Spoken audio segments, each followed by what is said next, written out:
Hello everyone, कैसे हो आप सब? गुड। देखो, आज हम रिवीजन करेंगे क्लास 7 सब्जेक्ट हिंदी। ठीक है, वर्कशीट। इसमें चैप्टर हैं अपने फर्स्ट, सेकंड, थर्ड, 4 और 5। ठीक है, इसमें ग्रामर का कुछ पोर्शन है, जिसमें है आपके संज्ञा है और मुहावरे हैं और कुछ अकथनीय शब्द। देखो, फर्स्ट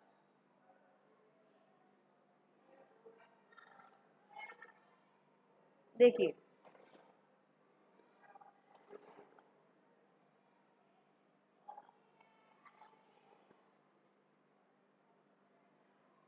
कवि किस प्रकार की चीजों से प्रेम करना चाहते हैं? देखो, अपने फर्स्ट क्वेश्चन से लिया, चैप्टर से लिया गया है, कवि किस प्रकार की चीजों से प्रेम करना चाहते हैं। तो किस प्रकार की चीजों से प्रेम करना चाहते हैं? सत्य तत्व से, धन और संपत्ति से, प्रकृति से या विज्ञान से। तो कवि इसमें सत्य तत्व से प्रेम करना चाहते हैं, तो अपना राइट आंसर है सत्य तत्व। देखो, खेल प्रशिक्षण के दौरान महत्वपूर्ण है, आस्था वाले चैप्टर से लिया गया है बेटा। ठीक है, आस्था क्या होती है? इसमें दौड़ने वाला गेम खेलती है ना, तो उसी से लिया गया है। देखो, खेल प्रशिक्षण के दौरान महत्वपूर्ण है शारीरिक व मानसिक बल, प्रतिभा पर निर्भर होना, शारीरिक नहीं सिर्फ मानसिक बल और कोच के प्रशिक्षण पर निर्भर। देखो, वैसे देखे जाए तो कंपटीशन में हम जब भी पार्टिसिपेट करते हैं या कोई गेम्स खेलते हैं तो उसमें सबसे ज़्यादा मेन चीज़ होती है, मेन पॉइंट होता है अपना शारीरिक, फिजिकल और मेंटली हेल्थ दोनों ही होना चाहिए। दूसरा होता है कि शारीरिक नहीं, शारीरिक तो होना ही चाहिए, प्रतिभा भी होनी चाहिए। ठीक है, और कोच का प्रशिक्षण मिल जाए तो हम और भी अच्छा गेम खेल सकते हैं। लेकिन इस चीज को महत्वपूर्ण दृष्टि से देखा जाए तो इसका राइट आंसर होगा अपना शारीरिक और मानसिक बल, यानी अपनी शरीर, फिजिकल एक्टिविटी और मेंटल एक्टिविटी दोनों ही परफेक्ट होनी चाहिए। देखो, अगला नेक्स्ट क्वेश्चन है अपना, जीवन रक्षक ऐप के लागू होने के बाद सबसे गंभीर मामलों को कौन से रंग से दर्शाया गया है? तो कौन से रंग से दर्शाया गया है बेटा? रेड, यानी लाल रंग से दर्शाया गया है जीवन रक्षा ऐप, यानी ज्यादा अगर खतरा हो तो उसमें लाल रंग को दर्शाया गया है। देखो, नेक्स्ट क्वेश्चन, आस्था ने जीवन रक्षक ऐप बनाने का निर्णय लिया ताकि, क्यों लिया था आस्था ने? क्यों? जब एक दिन उसकी दादी को पैरालाइज का अटैक आया था, उस वक्त वो घबरा गई थी और देखा था अगर हमारे पास कुछ ऐसी चीज़ें हो जिससे हम जल्दी हॉस्पिटल पहुंच सके, तो इसलिए उसके दिमाग में ये विचार आया कि हमें क्या करना चाहिए, एक एक ऐप का निर्माण करना चाहिए जिसके अकॉर्डिंग अगर हमें कभी ऐसी इमरजेंसी आए तो हम उसका यूज कर सके। तो उसने अपनी टीचर के साथ मिलकर क्या किया था?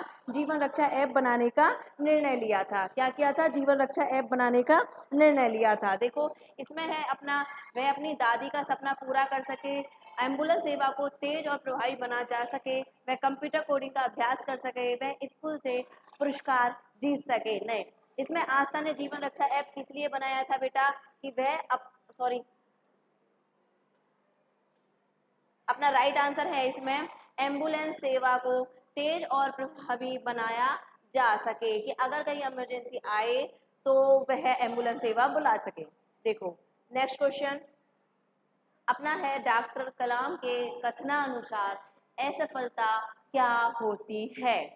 असफलता क्या होती है डॉक्टर एपीजे अब्दुल कलाम के अकॉर्डिंग? देखो, हार का प्रतीक होती है, या सीखने का पहला प्रयास, या अंत की निशानी अंतिम प्रयास। देखो, डॉक्टर एपीजे अब्दुल कलाम अपने मिसाइल मैन के नाम से जाने जाते हैं, ये अपने राष्ट्रपति भी रहे हैं।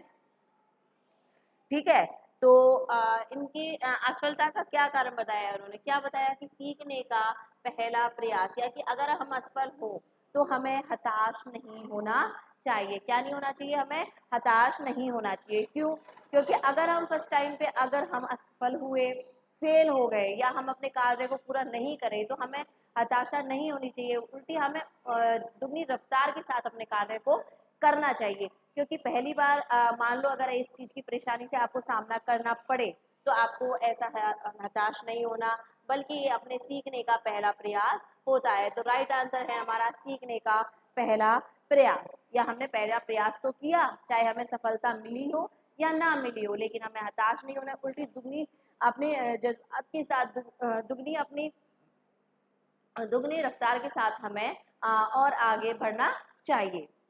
देखो डॉक्टर कलाम को मिसाइल मैन क्यों कहा जाता है? देखो वे पायलट बनना चाहते थे, उन्होंने वैज्ञानिक प्रयोगशाला स्थापित की थी, या उन्होंने मिसाइल का आविष्कार किया था, उन्होंने मिसाइल और अंतरिक्ष कार्यक्रमों में अहम योगदान दिया था। तो राइट आंसर है हमारा, उन्होंने मिसाइल और अंतरिक्ष कार्यक्रमों में अहम योगदान दिया था।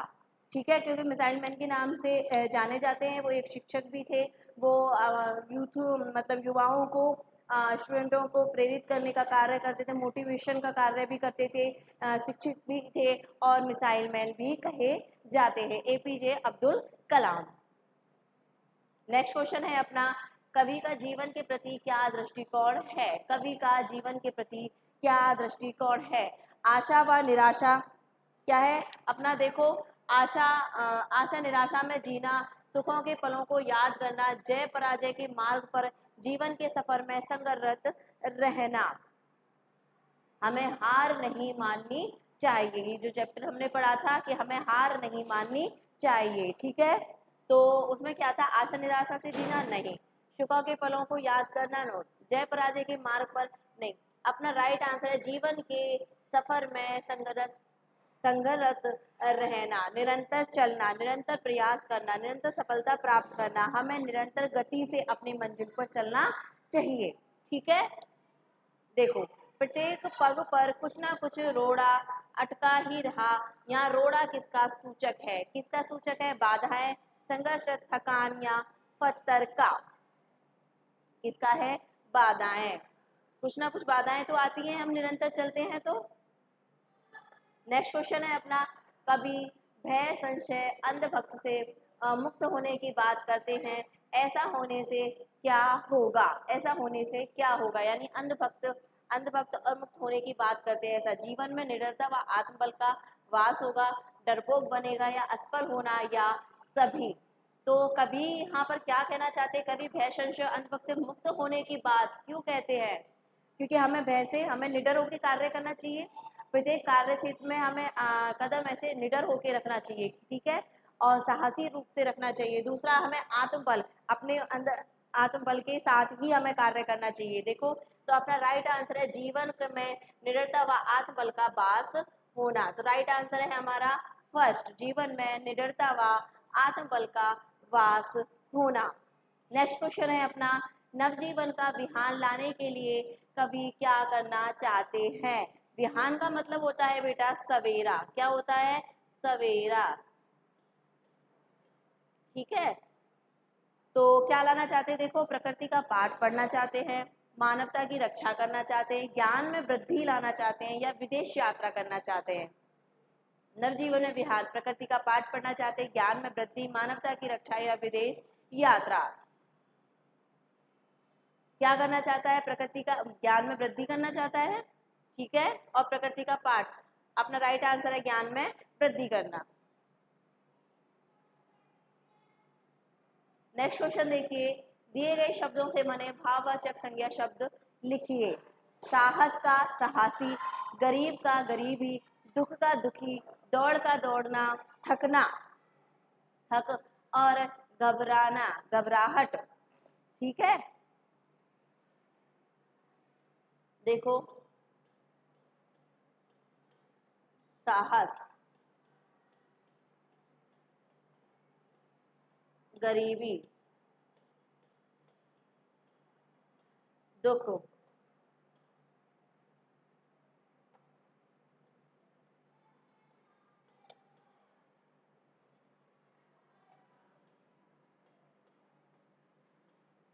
दौड़ से दौड़ना, घबराहट, थक से थकना, थकना से थकावट। ठीक है, देखो अब इनको पढ़ते हैं कि भाववाचक संज्ञा कहते किसको है, पहले ये समझेंगे। देखो संज्ञा भाववाचक जिसमें अवस्था लिंग के अनुसार परिवर्तन होता है, जैसे व्यक्ति में तो नाम विशेष होता है, स्थान विशेष होता है, और जातिवाचक में समूह का बोध होता है। किसका बोध होता है? समूह का बोध होता है, वो जातिवाचक। और भाववाचक में अवस्था आदि का बोध होता है, यानी अवस्था, इनका रंग, रूप, गुण, रंग, रूप, गुण, अवस्था आदि का बोध होता है, यानी भाववाचक संज्ञा। देखो 3 प्रकार की होती है संज्ञा, कितने प्रकार की होती है? 3 प्रकार की। ठीक है,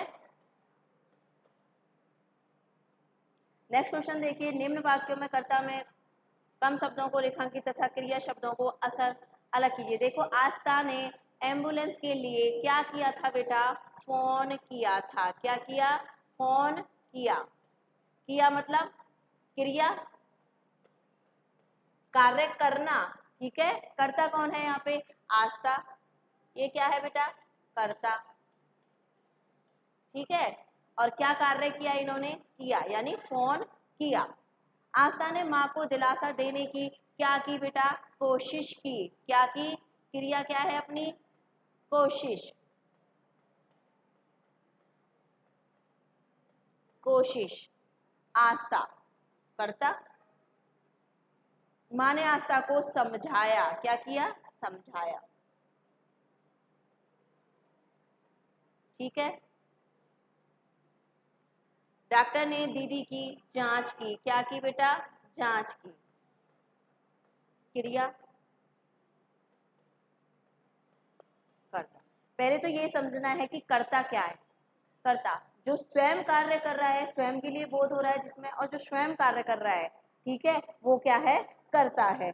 और जो कार्य किया जा रहा है वो क्रिया है, यानी किसी कार्य में करने का बोध हो रहा है, किसी कार्य में करने का क्या हो रहा है बेटा? बोध हो रहा है, वह क्या है? क्रिया है। नेक्स्ट क्वेश्चन देखते हैं, विलोम शब्द लिखिए। देखो अच्छा का होगा बेटा बुरा।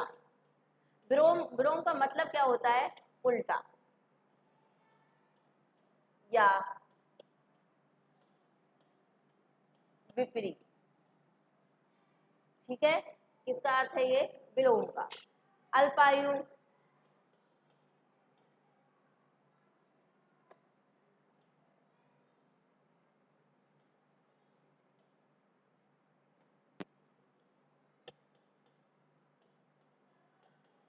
दीर्घायु। आय, व्यय। बुराई, अच्छाई। अनुराग, विराग। अमृत, विष। आजादी, गुलामी। गरीब, धनी। ठीक है, विलोम का अर्थ होता है विपरीत या उल्टा। नेक्स्ट क्वेश्चन है अपना, अनेक शब्दों के लिए एक शब्द जो कहा ना जा सके। वन वर्ड, यानी क्या है मतलब इसका वन वर्ड? देखो, जो कहा ना जा सके, अकथनीय।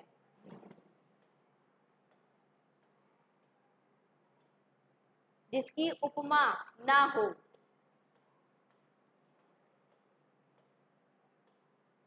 सत्य बोलने वाला।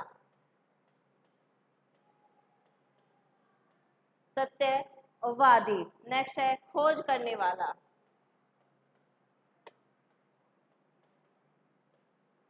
या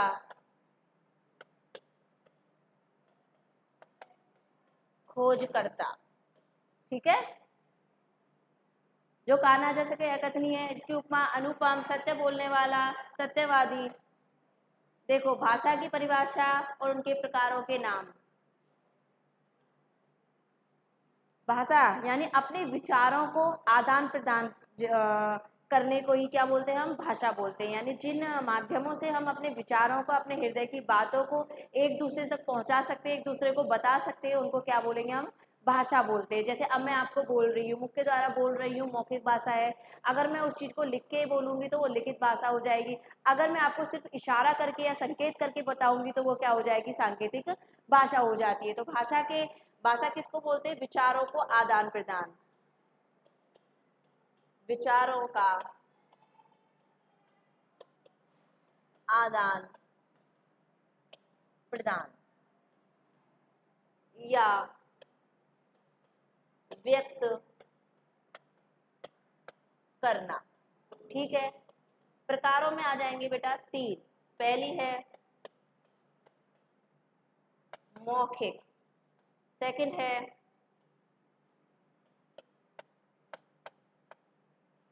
लिखित, और थर्ड है सांकेतिक।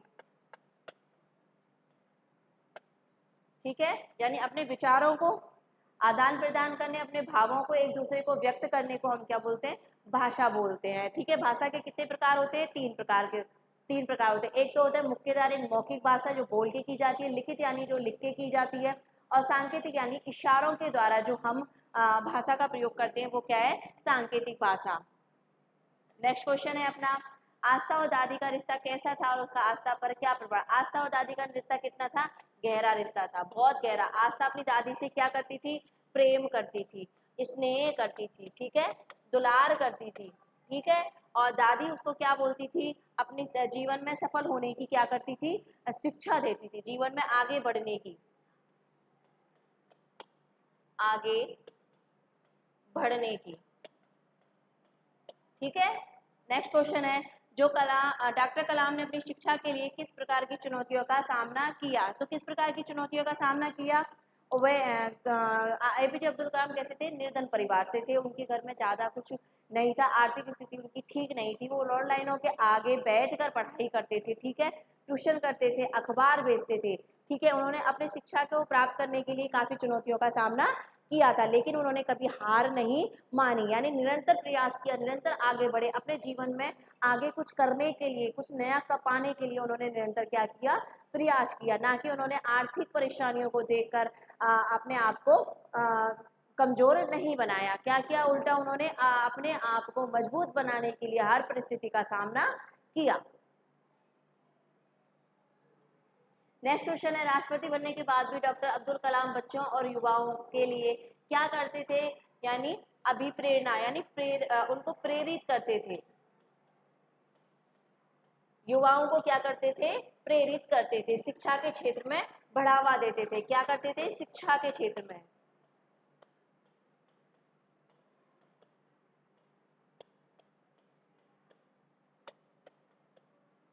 ठीक है, एपीजे अब्दुल कलाम ने जिन अपनी परिस्थितियों को जीवन में इस तरह से सामना किया कि वो सफलता उन्होंने प्राप्त की, ऐसे ही वो चाहते थे कि जो युवा है, जो बच्चे हैं, वो शिक्षा के क्षेत्र में आगे बढ़े, अपने आप